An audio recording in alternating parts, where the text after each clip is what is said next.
আমরা আজ চলেছি সুন্দরবনের উদ্দেশ্যে। 2 রাত 3 দিন কাটাতে চলেছি এই প্রকৃতির আশ্চর্যকর এবং খুব সুন্দর একটা জায়গায়। আমরাই শুধু নই, সুন্দরবনপ্রেমী মানুষের সংখ্যা সত্যিই অনেক বেশি। তাই তো একের পর এক বোটের দেখা মিলছে চলতি পথে। আমরা কিন্তু কোনো ট্যুরিজম মারফত এই ট্যুরে যাইনি, নিজেরাই কিছু বন্ধু মিলে একটা ছোট্ট বোট আমরা বুক করে নিয়েছি। এই নেট দেওয়া মানে হচ্ছে যে বাগড়া সহজে নদীর এপারে থেকে ওপারে যেতে পারে না, মানে ওপারে গ্রাম আছে, তো সেই জন্যই নেটটা দেওয়া, যাতে বাঘ এখান থেকে না বেরোতে পারে। মানে অতটা মানে প্রাকৃতিক দৃশ্য বুঝতেই পারছেন, সামনে ওপারে হচ্ছে মানুষের বসবাস, যাতে এখান থেকে বাঘ না বেরিয়ে আসতে পারে। সুন্দরবনের মানুষের জীবনযাপন যে এত সহজ ব্যাপার নয়, এটা আমরা সকলেই জানি। যাই হোক, দেখতে দেখতে একটা ফেরিঘাটের কাছে চলে এলো আমাদের বোট। আজকে দুপুরের খাওয়া দাওয়া এইখানেই হবে।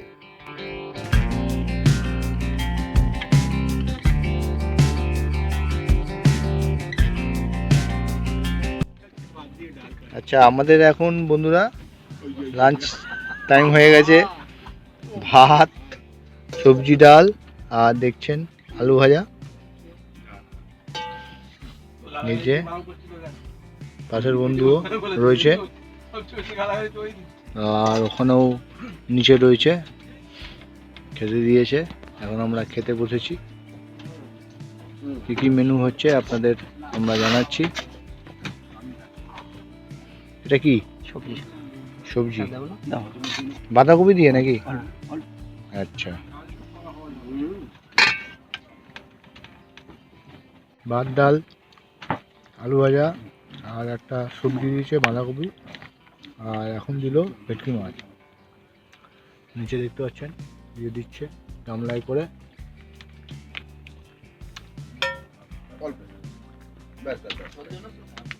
আবার তো ভেটকি মাছ নিলাম, ডাল, সবজি, আলু ভাজা পর ভেটকি মাছ, পাঁপড়টা তাতেই দিয়ে দিয়েছে। যাই হোক, ঠিক আছে, নিজেদের মধ্যে অ্যাডজাস্ট করে নিতে হবে। ভেটকি মাছটা খাই। খাওয়া দাওয়ার পর একটু বোট থেকে নেমে হাঁটাহাঁটি করে নিলাম, কারণ এরপরে যেতে হবে আরও বেশ কিছুটা পথ।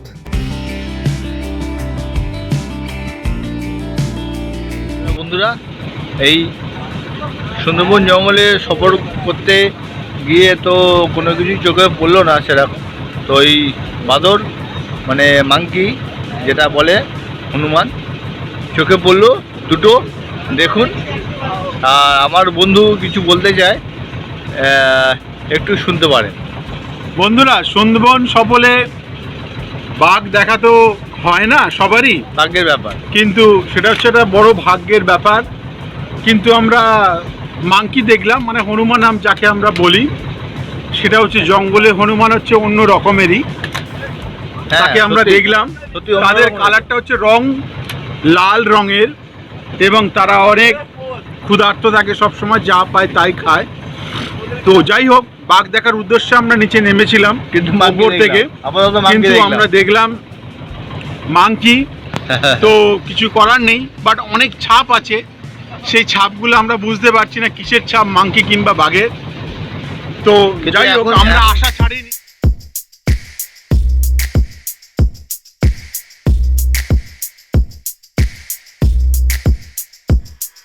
অবশেষে আমরা এসে পৌঁছালাম আজ রাতের গন্তব্যস্থলে। আমাদের গেস্ট হাউস। এবারে আমরা গেস্ট হাউসে ঢুকছি, আর এখানে মনে হচ্ছে খাওয়া দাওয়ার ব্যবস্থা কিছু করে রেখেছে, মানে এখানেই বসে খাওয়া দাওয়া হবে। আর সামনে কিছুটা জায়গা আছে খোলা মাঠের মতন, আর এখানে কিছু ঘর ঠরও আছে, জানি না এগুলো কিসের ঘর।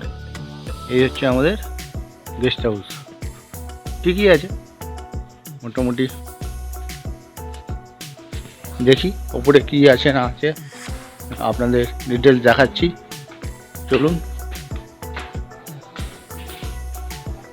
বাহ, অনেক ঘর আছে। আমাদের ছেলেগুলোরা ওই সোজা ঘরে বসে আছে।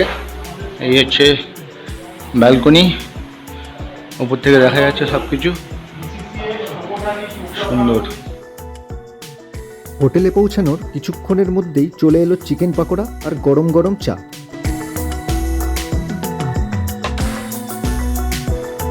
ছোট্টখাট্ট এই টিফিন সারার পরে আমরা বেরালাম চারপাশের এই ছোট্ট গ্রামটাকে একটু ঘুরে দেখতে। যদিও সন্ধে হওয়ার বেশি বাকি না থাকায় বেশিক্ষণ ঘুরে বেড়ানো সম্ভব হয়নি। ঘোরাঘুরি সেরে হোটেলে ঢুকতেই দেখি আমাদের রাতের খাওয়া রেডি হয়ে গেছে। কাল সকাল সকাল বেরোতে হবে বলে আর দেরি না করে সোজা গিয়ে খেতে বসে গেলাম। এবার আমরা এখন খেতে যাচ্ছি। আর সুজিত আমাদের সঙ্গে নেই, খুব মিস করছি। সুজিত, আই লাভ ইউ ভাই, তোকে খুব মিস করছি। আর এই দেখুন আমাদের সব বন্ধুরা বসে খাচ্ছে। আজকের মেনু হচ্ছে ফ্রায়েড রাইস, চিলি চিকেন। এই দেখতেই পাচ্ছেন, ফ্রায়েড রাইস, চিলি চিকেন।